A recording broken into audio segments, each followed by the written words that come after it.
Assalamualaikum warahmatullahi wabarakatuh. Perkenalkan, saya Firly Amalia dengan NPM 225001127 dari jurusan Agroteknologi. Video ini saya buat untuk memenuhi salah satu tugas mata kuliah Bahasa Indonesia yang diampu oleh Bapak Fikri Hakim Shum M.Hum. Nah, materi yang akan saya bahas ialah bunyi sebagai subsistem bahasa. Nah, seperti yang kita tahu, bahasa ini disusun dari rentetan-rentetan bunyi atau segmen-segmen bunyi yang kemudian disebut sebagai bunyi segmental. Nah, di mana pada bunyi segmental ini selalu disertai dengan unsur-unsur prosodi atau bunyi-bunyi tertentu yang disebut dengan unsur suprasegmental. Nah, pada tataran bunyi unsur segmental ini dikategorikan ke dalam dua jenis, yaitu vokoid atau vokal dan kontoid atau konsonan. Nah, pada vokal dan konsonan ini terkadang muncul secara rangkap dan pada silaba yang sama. Dalam vokal ada diftong dan klaster pada konsonan.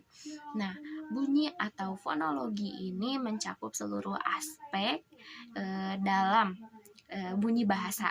Nah, bunyi bahasa ini sendiri terbagi ke dalam 10 jenis bunyi bahasa.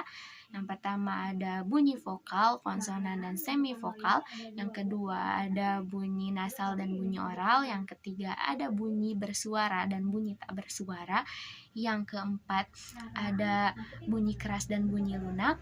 Yang kelima ada bunyi panjang dan bunyi pendek. Yang keenam ada bunyi tunggal dan bunyi rangkap. Yang ketujuh ada bunyi nyaring dan bunyi tak nyaring.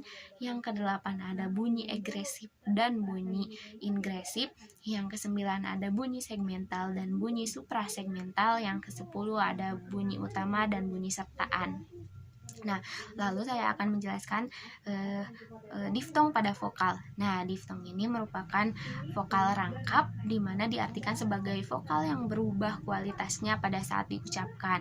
Di mana diftong ini terbentuk dari dua huruf vokal tetapi tidak menjadikan diftong ini sebagai dua bunyi, tetapi diftong tetap diposisikan sebagai satu bunyi dikarenakan direalisasikan dalam satu hembusan napas atau satu udara.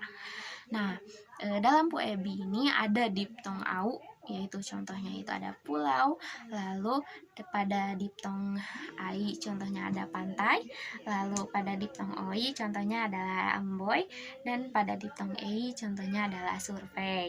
Nah, pada diftong ini kita harus bisa membedakan diftong dengan deret vokal, di mana deret vokal ini sama-sama terdiri dari dua huruf vokal tetapi tidak dalam silaba yang sama. Contohnya adalah main. Nah, yang kedua ada klaster. Nah, klaster ini kan ada dalam konsonan. Nah, tetapi pada klaster ini memiliki konsep yang sama dengan diftong. Tetapi pada klaster ini terbentuk dari dua huruf konsonan dan pada silaba yang sama. Nah, dalam puebi juga ada klaster KH, contohnya adalah khusus. Lalu ada klaster NG, contohnya ngilu. Lalu ada klaster NY, contohnya nyata. Dan lalu klaster SY, contohnya ada syarat. Nah, lalu ada silaba nih, kan dari tadi kita bahas silaba. Nah, jadi silaba itu bunyi hambat. Nah, dimana dalam aturan bahasa Indonesia, silaba ini terbagi ke dalam 5 kaidah. Yang pertama, ketika di tengah kata itu terdapat dua huruf vokal, contohnya itu maaf gitu ya, maka pemisahannya itu seperti ini. Nah, lalu yang kedua itu jika ada huruf di tengahnya itu ada satu huruf konsonan yang diapit dengan huruf vokal, contohnya itu anak, maka pemisahannya itu seperti ini. Nah, lalu yang ketiga itu ada deret KH, NG, NY, dan SY itu jadi kita tidak bisa dipisahkan nih, dan karena KH, NG, NY, dan SY itu sudah merupakan satu kesatuan. Nah, contohnya itu ada pada syarat. Nah, jadi pemisahannya itu seperti ini. Nah, lalu yang keempat itu jika di tengahnya itu ada dua huruf konsonan, contohnya itu mandi. maka pemisahannya itu seperti ini.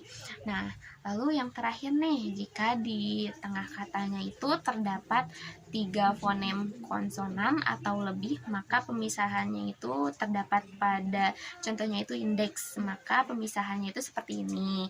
Nah, lalu kan kita tadi bahas nih ya, kenapa sih diftong itu bisa dikatakan satu bunyi. Nah, jadi di vokal itu ada klasifikasi vokal, di mana klasifikasi vokal itu ada berdasarkan tinggi rendahnya lidah, ada berdasarkan bentuk lidah yang berubah, lalu ada bentuk bibir dan juga ada struktur. Nah, ya, mungkin sekian penjelasan singkat dari saya. Terima kasih. Wassalamualaikum warahmatullahi wabarakatuh.